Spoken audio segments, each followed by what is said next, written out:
Pastaj, mbasi u largua që andej, flasin për Jezu Krishtin, ai hyri në sinagogën e tyre. Dhe ja, aty ishte një burr, të cilit i qetharë dora. Ata e pyetën Jezusin me qëllim që ta padisin më pas: "A është e lejushme që dikush të shërojë ditën e shtunë?" Dhe ai, Jezusi, u tha atyre: "A ka ndonjë prej jush që ka një dele dhe ajo bie në një grop ditën e shtunë dhe ai nuk shkon ta nxjerrë jashtë? E pra, sa më i vlefshëm është njeriu se delja? A është pra e lejushme të bësh të mirën të shtunën?" Atëherë ai, Jezusi, i tha atij burri: "Shtrije dorën tënde."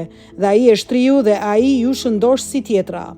Por farisejt, mbasi dolën jashtë, bënin këshill kundër tij, kundër Jezusit, si ta vrasin. Por kur Jezusi e mori vesh, u largua përandej dhe turma të mëdha e ndiqnin dhe ai i shëroi të gjithë. Dhe i urdhëroi ata rreptësisht të mos thonin kush ishte ai, me qëllim që të përmbushej ç'ishte thënë nëpërmjet profetit Isaia që thotë: "Ja shërbëtori im që unë e zgjodha, i dashuri im në të cilin shpirti im është i kënaqur.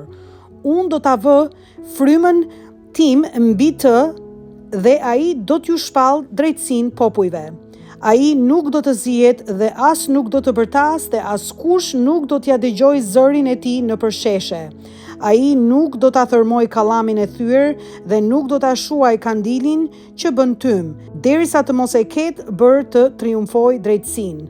Dhe njerëzit do të shpresojnë në emrin e tij."